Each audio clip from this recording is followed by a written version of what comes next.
प्रिय विद्यार्थियों, BA first year की भारतीय दर्शन की कक्षा में हम बौद्ध दर्शन का अध्ययन कर रहे हैं। इससे पहले हमने बौद्ध दर्शन के दो आर्य सत्यों की आपसे चर्चा की। पहला आर्य सत्य था कि सब जो है दुख स्वरूप है, यानी ये संसार में जो है वो सब कुछ दुख है। एक तरह से बौद्ध दर्शन ये जो हमारा जीवन है इसको ही दुख रूप मानता है।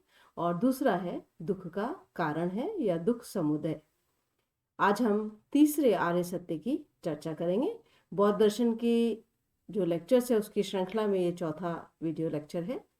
इसमें हम तीसरे आर्य सत्य के साथ साथ आपको यह भी स्पष्ट करेंगे कि दुख के अंत को बौद्ध दर्शन में निर्वाण कहा गया है और उस निर्वाण का स्वरूप क्या है। तो तृतीय आर्य सत्य है या तीसरा आर्य सत्य है दुख निरोध, यानी दुख का अंत। हम जानते हैं कि बौद्ध दर्शन में महात्मा बुद्ध ने किसी भी प्रकार की अलौकिक सत्ता जैसे कि ईश्वर या कोई अन्य सत्ता को स्वीकार नहीं किया, बल्कि प्राकृतिक नियमों से ही मनुष्य के दुख के कारणों को और उसकी दुखों की मुक्ति के मार्ग को समझाया। तो अपने आर्य सत्यों में उन्हें जो बोधि ज्ञान गहरी तपस्या के बाद उपलब्ध हुआ, वहां पे गौतम बुद्ध ने इस अनुभव को प्राप्त किया कि न सिर्फ दुख का कारण है, बल्कि यदि कारण हटा दिया जाए तो दुख का अंत भी संभव है। तो तीसरा आर्य सत्य जो उन्होंने अपने उपदेशों में जनसाधारण को उपलब्ध कराया वह है दुख का अंत है या दुख का निरोध है।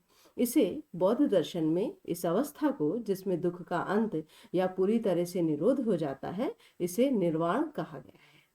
तो अब जब दुख का कारण मतलब बौद्ध दर्शन में जब आप सत का या रियलिटी का अध्ययन करते हैं कि सत क्या है, वास्तविकता क्या है, तो अर्थ क्रिया कारित्व सत लक्षणम, यानी क्रिया को उत्पन्न करना ही सत का लक्षण है।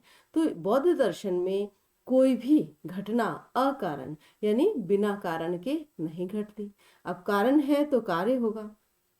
अब यदि कार्य है और कार्य दुख रूप है तो उसके कारण को ही यदि हटा दिया जाए तो वो कार्य भी उत्पन्न नहीं होगा, क्योंकि किसी भी सत्ता को बौद्ध दर्शन में निरपेक्ष स्वतंत्र नहीं माना गया है। हमने दूसरे आर्य सत्य में जाना था कि बौद्ध दर्शन सापेक्ष कारणवाद या प्रतीत्य समुत्पाद को स्वीकार करता है, निर्भर उत्पत्ति के सिद्धांत को स्वीकार करता है, यानी इसके होने से ऐसा होता है। इसलिए यदि दुख जो है यानी पहला आर्य सत्य कहता है दुख है, तो दूसरा आर्य सत्य ये संदेश दे रहा है कि दुख का कारण है। अब तीसरा आर्य सत्य कह रहा है दुख का अंत है। तो अंत कैसे होगा? दुख के कारण का यदि अंत हो जाए तो दुख का अंत भी हो जाएगा। तो जब दुख का अंत हो जाता है तो हमारे मन में प्रश्न उठता है कि दुख के अंत की अवस्था कैसी होती है, यानी मनुष्य की यह अवस्था या इस प्रकार का बोध या अनुभव किस प्रकार का होता है। तो सर्वप्रथम तो हमें बौद्ध दर्शन के जो सिद्धांत है उसके अंतर्गत ये याद रखना है कि दुख निरोध को निर्वाण कहते हैं। अब हम इसकी अवस्था की स्वरूप या इसके स्वरूप की बात करेंगे।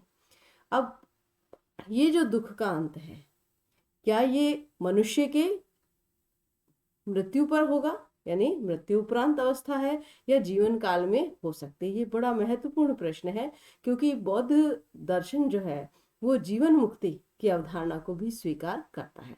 भारतीय दर्शन में मुक्ति के संदर्भ में दो प्रकार स्वीकार किए गए हैं, जीवन मुक्ति और विधेय मुक्ति। जब दुख से मुक्ति और अविद्या से मुक्ति, क्योंकि अविद्या के कारण ही दुख होता है, जीवन काल में मनुष्य के जीवन काल में जीवित रहते हुए ही यानी सशरीर वो जब जीवित है तभी उपलब्ध हो जाती है, तो वह जीवन मुक्ति कहलाती है। और जहां पर ऐसा माना जाता है कि मुक्ति का वास्तविक अर्थ इस शरीर से मुक्ति है, इस काया से मुक्ति है, इसके बाद देह के नाश के बाद जो मुक्ति होती है वो विधेय मुक्ति है।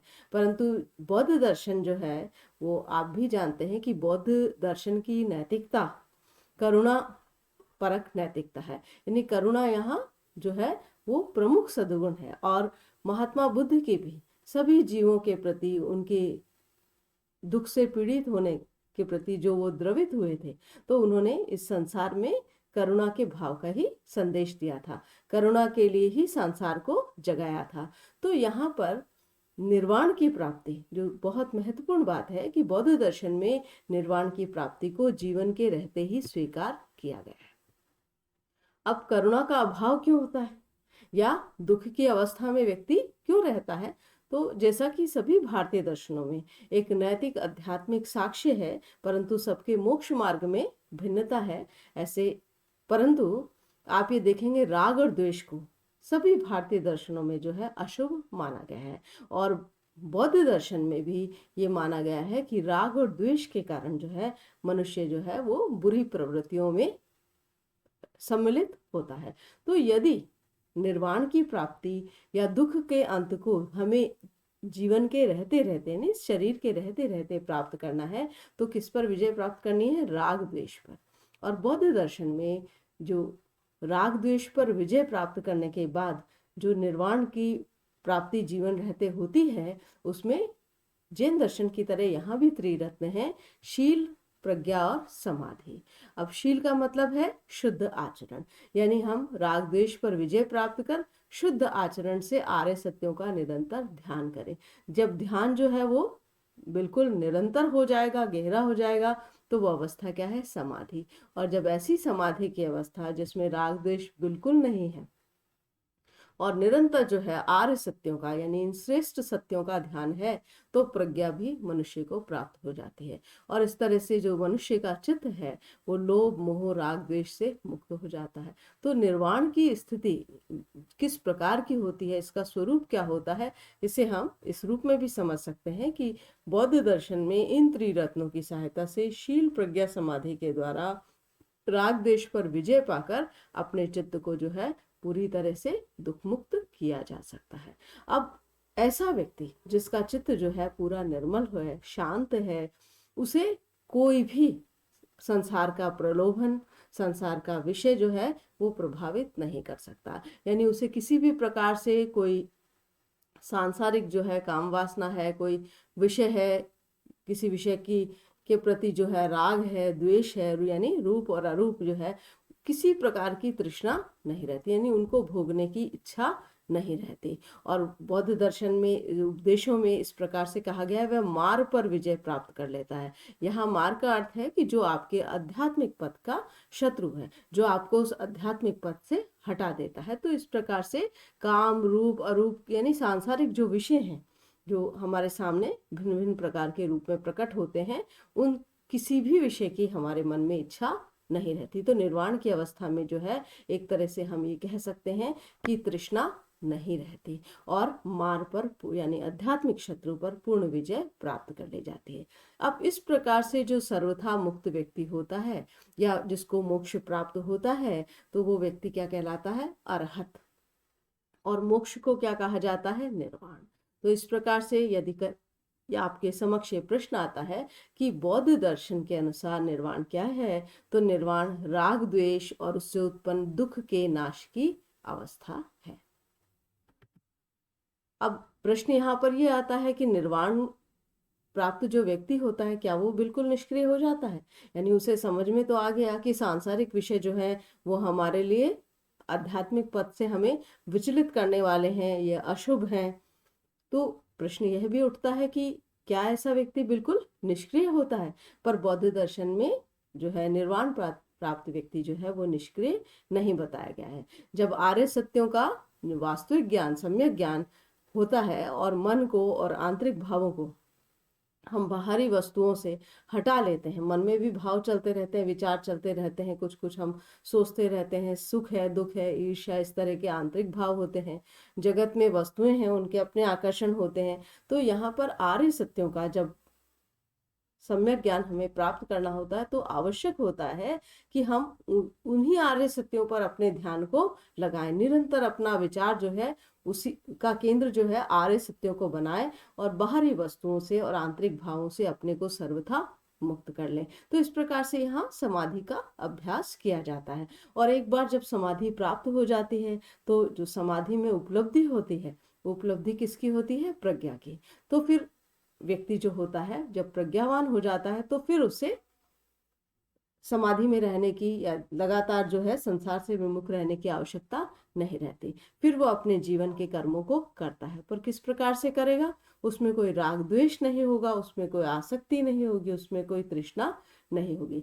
तो इस प्रकार से जो जीवन मुक्त पुरुष है वो संसार के कल्याण के लिए काम करता है। और हमने देखा कि भगवान बुद्ध की जब हम जीवनी पढ़ते हैं तो हम देखते हैं कि बोधि उपलब्ध होने के उपरांत भी उन्होंने संसार में जो है मनुष्य को दुख से मुक्त करने के लिए बौद्ध धर्म के रूप में करुणा का प्रचार प्रसार किया।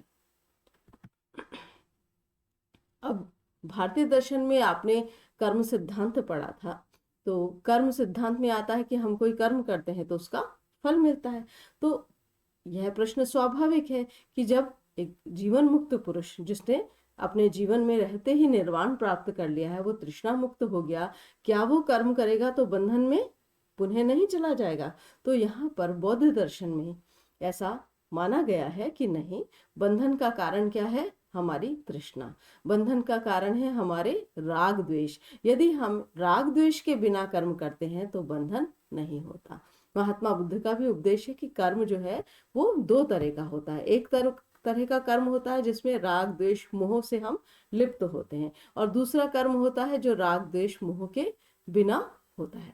तो जो पहले प्रकार का कर्म है, जब हम राग द्वेष मोह से लिप्त होते हैं, तो वो विषयों में, सांसारिक विषयों में आसक्ति में वृद्धि करता है, यानी उसमें आसक्ति को बढ़ाता है और ऐसे संस्कारों को पैदा करता है, यानी ऐसा कारण पैदा करेगा कि फिर हमारा जन्म ग्रहण हो जाएगा। परंतु दूसरे प्रकार का जो कर्म है वो अनासक्त भाव से, यानी संसार में काम कर रहे हैं पर राग द्वेष मोह नहीं है, ये जानते हैं कि ये संसार जो है वो स्थायी नित्य नहीं है। तो संसार को अनित्य समझकर जब कर्म किया जाता है तो महात्मा बुद्ध कह रहे हैं इससे पुनर्जन्म की संभावना नहीं होती। तो जो हमने जब दूसरे आर्य सत्य का अध्ययन करते समय पढ़ा था कि भव यानी जन्म ग्रहण करने की इच्छा होती है तो उससे फिर जाति या जन्म ग्रहण होता है। तो यदि संसार में अनासक्त भाव से और इस संसार को अनित्य समझकर कर्म किया जाता है बिना राग द्वेष मोह के, तो फिर कारण ही नहीं है, भव ही नहीं है, तो जाति कैसे होगा? तो इस प्रकार से पुनर्जन्म की संभावना नहीं रह जाती। इसको बौद्ध दर्शन में एक उदाहरण से समझाया गया है कि बीज का वपन किया जाए, नहीं कोई हम बीज बोते हैं और तो पौधा अंकुरित होता है, परंतु यदि उस बीज को रोस्ट कर दिया जाए या भूंज दिया जाए तो फिर आप भी जानते हैं कि ऐसा बीज जिसको हमने भूंज दिया है या रोस्ट कर दिया है तो फिर वो अंकुरित नहीं होगा। तो इस तरह से जो हमारा सांसारिक जीवन है इसको भी यदि हम राग द्वेष को हटाकर प्रज्ञाशील समाधि द्वारा भूंज दें तो फिर यह अंकुरित नहीं होगा और पुनर्जन्म नहीं होगा। तो इस प्रकार से यदि अनासक्त भाव से कर्म किया जाए तो जन्म ग्रहण नहीं होता है। अब निर्वाण प्राप्त करने पर जो अरहत होता है, जीवन मुक्त पुरुष है, जैसे कि अभी हमने बात की, वो निष्क्रिय नहीं होता परंतु उसकी और जो है दूसरों के प्रति प्रीति बढ़ जाती है। अब यहाँ पे प्रीति मोह नहीं है, इस प्रीति का अर्थ है दूसरों के प्रति करुणा पैदा होती है। नहीं, ऐसा नहीं कि हमने अपना तो लाभ ले लिया, हम स्वयं तो दुख मुक्त हो गए, अब हम किसी दूसरे के लिए जो है वो दुख मुक्ति का प्रयास नहीं करेंगे। इसीलिए बौद्ध दर्शन में जो जीवन मुक्ति की अवधारणा है वो बहुत महत्वपूर्ण है कि जब आपने जो है बोधि की आप प्रज्ञावान हो गए तो ऐसा नहीं कि आप संसार के कल्याण के लिए दूसरे लोगों को दुख से उबारने के लिए कोई प्रयास नहीं करेंगे। तो दूसरों को दुख से उबारने के लिए है ऐसे जो अरहत लोग पुरुष होते हैं वो अपने ज्ञान का अधिकाधिक प्रचार करते हैं। तो इस प्रकार से बौद्ध दर्शन में यदि आपके समक्ष ये प्रश्न आता है कि क्या निर्वाण का अर्थ जीवन का नाश है, तो नहीं, निर्वाण का अर्थ जीवन का नाश नहीं है। एक निर्वाण प्राप्त व्यक्ति जो होता है वो सक्रिय रहता है, संसार में अन्य जीवों के दुख को दूर करने का प्रयास करता है और उसके स्वयं के दुखों का भी अंत हो जाता है। तो यदि हम भगवान बुद्ध का जीवन देखें तो उनका जीवन भी ये बताता है कि उन्होंने किस तरह से बोधि प्राप्ति के बाद, जैसे कि हम उनके जो बोधि उपलब्ध होता है उसको निर्वाण कहते हैं, और जब उन्होंने देह त्याग किया तो उसे हम परिनिर्वाण कहते हैं। तो इस प्रकार से निर्वाण प्राप्त व्यक्ति जो होता है उसका जीवन जो होता है सक्रिय होता है, जगत के कल्याण और शुभ के हेतु होता है, उसका अर्थ जीवन का नष्ट होना नहीं है। अब निर्वाण का एक अर्थ यह भी किया जाता है, निर्वाण यानी बुझा हुआ, सब कुछ बुझ जाता है। और इसकी तुलना की गई है कि जैसे दीपक जो है, जब तक तेल रहता है, बाती उस तेल से जुड़ी रहती है, तब तक वो प्रकाशित होता है। जैसे ही तेल समाप्त हो जाता है और बाती को तेल नहीं पहुंचता तो दीपक बुझ जाता है। इसी तरह से इस संसार में हमारी जब तक तृष्णा रहती है, जब तक विषय भोग की इच्छा रहती है, और उससे जो है उसके बाद जो है जिस तरह से कारण कार्य की श्रृंखला रहती है, तो फिर बार बार जन्म ग्रहण चलता रहता है। परंतु जैसे तृष्णा पूरी तरह से समाप्त हो गई है तो पुनः जन्म ग्रहण का प्रसंग भी नहीं उठता। तो दीपक जिस तरह से बुझ जाता है, ऐसे ही माना जाता है कि जीव के दुख भी जो है पूरी तरह से मिट जाते हैं। तो कुछ लोग इसका इंटरप्रिटेशन या इसकी व्याख्या ऐसे भी करते हैं कि सब कुछ बुझ जाने का अर्थ है जीवन का अंत हो गया, लेकिन यह मत मान्य नहीं है, क्योंकि भगवान बुद्ध का स्वयं का जीवन हमने देखा है कि किस प्रकार से लोगों को करुणा का संदेश देते हुए, उनके दुखों को दूर करते हुए उन्होंने अपना व्यतीत किया। तो इस प्रकार से इस विचार को नहीं माना जा सकता कि यहाँ बुझ जाने का अर्थ जो है जीवन का अंत हो जाना है। यहाँ बुझ जाने का जो वास्तविक अर्थ है वो है दुखों का पूरी तरह से मिट जाना। अब निर्वाण प्राप्ति के बाद जो है व्यक्ति का अस्तित्व रहता है या नहीं, ये तत्वमीमांसी प्रश्न है।